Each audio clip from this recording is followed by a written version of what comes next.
आप दीपो भव में आप सबका हृदय से स्वागत है। नमो बुद्धाय। तो अपने ज्ञान मार्ग की साधना को आगे बढ़ाएंगे और काफ़ी हमें हर्ष हो रहा है कि कल एक भाई ने कमेंट करके पूछा और बताया भी कि वो 30 मिनट का विपश्यना सुबह और शाम कर रहे हैं। बहुत अच्छा। आप भगवान आपका मंगल करे। आप दिन प्रतिदिन अपनी साधना में उन्नति प्राप्त करें और ऐसे ही आगे बढ़ते रहिए। समय को चाहे तो आप अपनी सुविधा अनुसार थोड़ा बढ़ा सकते हैं, चाहे तो 5-5 मिनट करके आप समय बढ़ाते जाइए, क्योंकि जितना आप समय बढ़ाते जाएंगे उतना ही आप अपने अंदर अपने आप को जानते हुए जाएंगे। तो कल हम बात कर रहे थे कि अपने आप को जानना और समझना। तो मतलब मुझे बड़ा हर्ष हो रहा है कि कुछ लोग अपने आप को जानने और समझने का उनके अंदर जिज्ञासा है, वो ध्यान साधना कर रहे हैं। तो बुद्ध भगवान को कोटि कोटि नमन। उन्होंने कभी नहीं कहा था कि मुझे भगवान कहो, पर हम लोग श्रद्धा के साथ उनको भगवान कह रहे हैं। बुद्ध आप भी हैं, बुद्ध हम भी हैं। जो जागा है वो बुद्ध है। मतलब पाली भाषा में ही अपने को जागृत अवस्था में पाया हुआ व्यक्ति ही बुद्ध कहलाता था। कहने का मतलब है जो सृष्टि को अपने अंदर के सब छोटी से छोटी प्रतिक्रियाओं को होते हुए देखता है, जागृत अवस्था में देखता है, सम अवस्था में देखता है, वही बुद्ध कहलाता है। तो कहने का मतलब है हम सब बुद्ध हैं, सबके अंदर बुद्धत्व है। ईश्वर ने सबको बुद्धत्व दिया है, चाहे वो थोड़ा हो चाहे ज़्यादा हो, पर सब में बुद्ध विद्यमान है। बस देरी है इस बात की कि उस बुद्ध को जगाने की। तो हम लोग की हमारी तो थोड़ी थोड़ी सी केवल आशा जगी है। बुद्ध तो जागना बहुत दूर है। हर कदम आगे बढ़ा रहे हैं।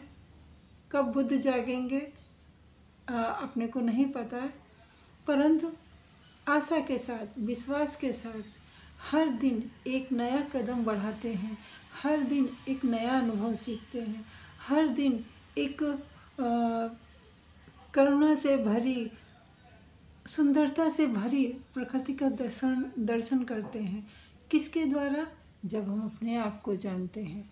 और हाँ, यहाँ पे मैं एक बात और यहाँ पे कहना चाहूँगी कि जो लोग भी साधनारत हैं और साधना कर रहे हैं, चाहे वो आधा घंटा एक ही टाइम कर रहे हो या दोनों टाइम कर रहे हो, अगर कर रहे हैं और उनका समय बढ़ रहा है, ऐसे में आपके शरीर में बहुत सारी प्रतिक्रियाएं होंगी।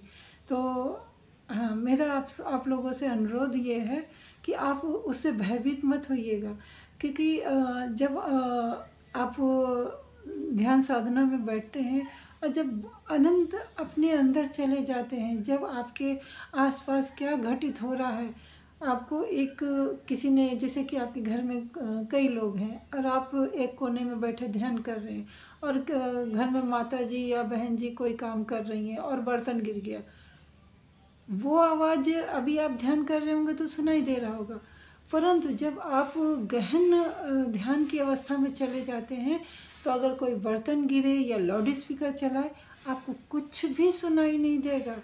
कहने का मतलब आपका जो ये वर्तमान अवस्था है उससे नाता छूट जाता है। मन बिल्कुल एकाग्र होके आपके अंदर भीतर भ्रमण करने लगता है। उस अवस्था में जो हमारे अंदर, जब हमारा मन हमारे अंदर भ्रमण कर रहा होता है तो अनेकों प्रतिक्रियाएं होती हैं, जैसे कि पूरे बदन का स्थूल हो जाना।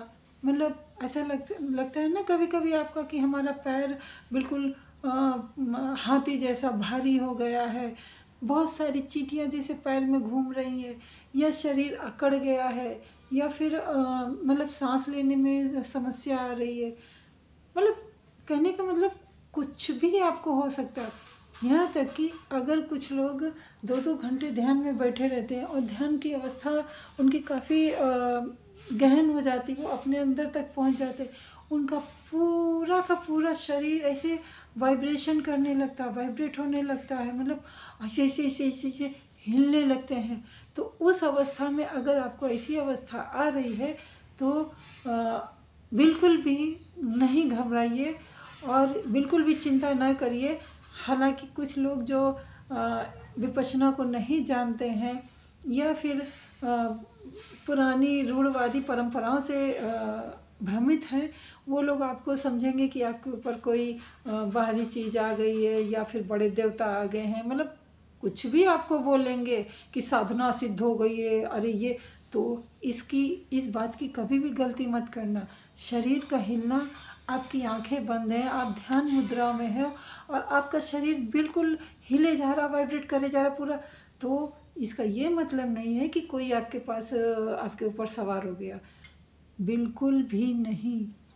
आपके जो दबे एकदम मतलब जन्मों जन्मों से दबे हुए जो आपके काम हैं, जो अच्छे काम नहीं होंगे, जैसे कि मोह हो गया, द्वेष हो गया, क्रोध हो गया, ईर्ष्या हो गई, वासना वृत्ति बहुत भरी होगी, तो वो सब आपके बॉडी से निकलेगा, आपके शरीर से एक एक अंग से निकलेगा। तो ऐसी अवस्था अगर आए तो आप कृपया करके घबराइएगा नहीं बिल्कुल भी। और अगर कोई जानकार हो या फिर आप हमें भी कमेंट करके बता सकते हैं, तो जितना ज्ञान हमें होगा उसके अनुसार मैं आप मतलब बताने की कोशिश करूँगी या फिर अपने गुरु से बात करूँगी। दूसरी बात है कि शरीर के किसी भी अंग, आपका ये 3.5 हाथ की काया में कहीं भी सर से लेके अंगूठे तक, इसके बीच में जो भी आपका अंग आता है, अंग प्रत्यंग अंदर बाहर कहीं भी संवेदना आपकी जागृत हो सकती है। अंदर जैसे कि आपका पेट बहुत गुड़गुड़ाएगा, आपका हृदय बहुत तेज तेज भागेगा, मतलब सबको नहीं होता है और ना ही सबको प्रत्येक अंग में होता, किसी किसी व्यक्ति को होता है और किसी किसी एक पर्टिकुलर अंग में होता है, और वो होता है सबको। पर जब बहुत आप साधना में आगे बढ़ जाते हो और शरीर का हर भाग, इसीलिए जब हम लोग साधना करते हैं तो अपने मन को आप जैसे जैसे साधना करते जाएंगे, आपका कमेंट आता जाएगा कि आप कितने परिपक्व होते जा रहे हैं, उस हिसाब से हम भी आपके साथ आगे बढ़ते जाएंगे, अपना अनुभव साझा करते जाएंगे। तो भाई हमें तो काफ़ी लाभ मिला है, भले शरीर तो है, ये तो नश्वर है, ये तो कहीं ना कहीं दुखता रहता है, फिर भी बहुत कुछ अनित्य कहने के कारण हम आपसे बात कर पा रहे हैं। नहीं, हमारे बीच में कुछ ऐसी अवस्था हो गई थी कि हम उठ बैठ भी नहीं पा रहे थे, परंतु सब अनित्य है, जो आया है वो जाएगा, ऐसा मन में विचार लाके अपने शरीर के अंगों से बात करके उनको स्वस्थ बनाएं, सुखी रहें, अपने पर ध्यान दें, अपनी भावनाओं पे ध्यान दें। इसी आशा के साथ मिलते हैं अगली वीडियो में। तब तक के लिए नमो बुद्धाय, मंगल हो आपका भी, हमारा भी और सृष्टि के समस्त प्राणीजनों का। तो मिलते हैं अगले वीडियो में। नमो बुद्धाय।